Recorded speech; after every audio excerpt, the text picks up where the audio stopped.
سکون حاصل ہو ہی نہیں سکتا. کچھ لوگ کہتے ہیں نا ہم سکون کے لیے اتنا کچھ کرتے ہیں لیکن سکون ہمیں حاصل نہیں ہوتا.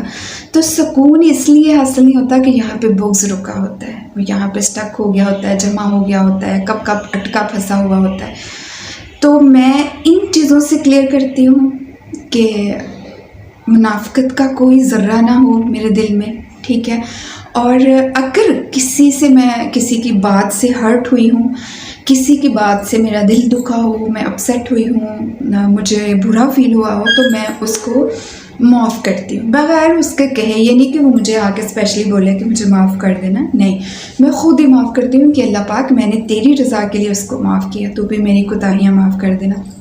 اور میں اپنے دل کو بالکل صاف کر لیتی ہوں ایسے لوگوں کے لیے کہ میرے دل میں کچھ بھی نہیں ہے، ان کے لیے بالکل صاف ہے، صاف ستھرا بالکل.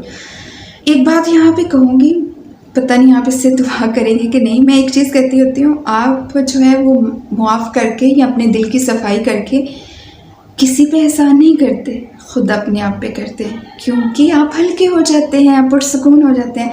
تو میں پورا مطلب اپنا پچھلا پیریڈ جو ہے اس کو کھنگالتی ہوں، لائک اپنے مائنڈ میں ایک ویڈیو چلاتی ہوں، جو جو چیزیں ہوئی ہوتی ہیں، جو میرے ناپسندیدہ چیزیں ہوئی ہوتی ہیں، جو چیزیں مجھے دوسروں کی بری لگی ہوتی ہیں، تو وہ میں ان کے لیے سب بول دیتی ہوں کہ میں اللہ تعالیٰ میں نے ان کو معاف کیا. اور دوسرا میں یہ اپنے آپ سے وہ کر لیتی ہوں کہ میں نے کسی سے جو ہے وہ اپنے دل میں کسی کے لیے نفرت اور بغض نہیں رکھنا، میں نے ریاکاری نہیں کرنی، میں نے غیبت سے بچنا ہے، جتنا ہو سکے غیبت سے بچنا ہے، ٹھیک ہے. میں نے کسی کی برائی نہیں کرنی، میں نے جو ہے وہ کسی کے بارے میں بھی نیگیٹو نہیں سوچنا. ایک بہت امپورٹنٹ پوائنٹ چھوٹا سا ہے، رمضان میں یا عام زندگی میں آپ اگر کسی کو کوئی اچھا مشورہ دے رہے ہیں یا تنبیہ کر رہے ہیں، اس کو کسی غلط چیز سے روک رہے ہیں اور اچھی چیز کی طرف لا رہے ہیں، یا اس سے کوئی مسٹیک ہوگی اور آپ اس کو بتانا چاہ رہے ہیں کہ یار یہاں پہ آپ غلط ہو، صحیح، تو اپنا لہجہ جو ہے نا خدا رہا اس کو نرم رکھیں، ورنہ آپ کی بات بے مول ہو جاتی ہے. وہ اس نے دوسرے کی سوچ خیالات یا اس کو وہ کیا مطلب بدلنا، وہ تو جا کے لگتی یہاں ٹھا کر کے پتھر کی طرح ہے. تو آپ کو پتہ ہے دین میں بھی ایسا نہیں ہے، دین میں بھی ہمارے نبی پاک صلی اللہ علیہ وسلم نے کسی کے ساتھ کوئی زبردستی نہیں کی، متاثر کیا، امپریس کیا، سکھایا، اور نرمی پتھر تک کھائے لیکن نرمی نہیں چھوڑی. وہی نرمی، عاجزی، پیار، محبت، کچھ نہیں جاتا. یقین کریں اس سے اگلی سانس کا تو پتہ نہیں ہے. تو یہ کریں کہ اگر آپ کسی کو تنبیہ کریں یا کسی کو کوئی چیز گائیڈ کریں، ٹھیک ہے، تو اپنے لہجے کو نرم رکھیں. کیونکہ دیکھیں آج کے دور میں ایسا دور چل رہا ہے کہ ہر بندہ پریشانیوں میں گھرا ہوا، تو میٹھے لفظوں کی ضرورت سب کو ہوتی ہے، ٹھیک ہے. آپ کے مطلب آپ جو اگر آپ کہیں کہ مطلب میں اچھا آپ بولے بھی نہ ہو اور مطلب آپ نے گیند کو پھینکا ہے دیوار پہ تو پلٹ کے آئے گی نا، ضرب تو لگے گی نا. تو اگر آپ کہیں کہ دوسرا پھر بھی مٹھاس میں رہے نا، تو اس سے بھی سم ٹائم تلخی ہو جاتی ہے. تو بیسیکلی بات کرنے کا پرپز ہے ایک دوسرے کو معاف کرنا سیکھیں، دلوں میں گنجائش پیدا کریں، ٹھیک ہے.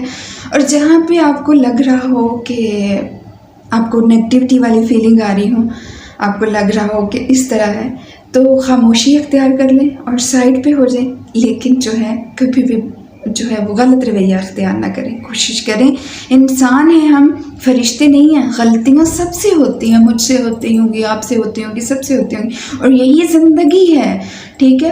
اور یہی غلطیاں جو ہیں وہ ہمیں زمانہ شناس بناتی ہیں اور خدا شناس بناتی ہیں اور ہمیں رب سے جوڑتی ہیں. دکھ، درد، تکلیفیں، غلطیاں، یہ سب جو ہے نا وہ ہمیں اور سے اور رب کے قریب کرتی ہیں اگر ہم ان کو صحیح معنوں میں سمجھیں. تو یہ میرا طریقہ کار ہے رمضان استقبال، کہ میں خود کو گنگالتی ہوں اور میں یہ خود سے اس طرح کے عہد کرتی ہوں کہ میری ذات سے میں نے کوشش کرنی ہے کسی کو تکلیف نہ ہو، ٹھیک ہے. اگر مجھے کہیں جھکنا پڑ رہا ہے تو میں جھک جاؤں، اگر میں کسی کے کام آ سکتی ہوں تو کسی کے کام آ جاؤں. میں اپنے دل کو صاف ستھرا کروں، کیونکہ گھر کی گندگی جو ہے نا وہ اتنی نقصان دہ نہیں ہوتی جتنی اندر کی دل کی گندگی نقصان دہ ہوتی ہے. وہ آپ کی جڑیں تک کھلا دیتی ہے، وہ آپ کے دل و دماغ سے، آپ کے گھروں سے سکون تک نکال دیتی ہے. دیکھیں یہ دل چل رہا ہے تو ہم چل رہے ہیں، یہ رکے تو سب کچھ ختم ہو جاتا ہے، زندگی ختم ہو جاتی ہے. تو اس کی صفائی بہت ضروری ہے. اس کو صاف ستھرا کر لیجیے گا برائیوں سے اور ہر چیز سے. اور جب آپ اپنی صحت کی تندرستی کی دعا مانگیں تو اپنی روحانی شفاؤں کی بھی دعا مانگیں کہ اللہ تعالیٰ ہمیں جسمانی اور روحانی طور پہ دونوں طرح سے اللہ ہمیں صحت دے. اور مجھ کو نادان کو بھی دعاؤں میں ضرور یاد رکھیے گا، اور اپنے خوبصورت جو ہے قیمتی الفاظ سے ضرور جو ہے وہ کمنٹ سیکشن میں بتائیے گا کہ میرا آپ کو جو ہے وہ رمضان استقبال کا طریقہ کار کیسا لگا. سدا خوش رہیے، آباد رہیے. اللہ پاک آپ کو اور مجھے اور ہم سب مسلمانوں کو رمضان کی رحمتیں اور برکتیں سمیٹنے کی توفیق عطا فرمائے، اور ہمیں اس قابل بنائے کہ ہم اپنے دلوں کو بالکل صاف ستھرا کر لیں اپنے رب کی رضا کی خاطر. جزاک اللہ. السلام علیکم ورحمۃ اللہ وبرکاتہ.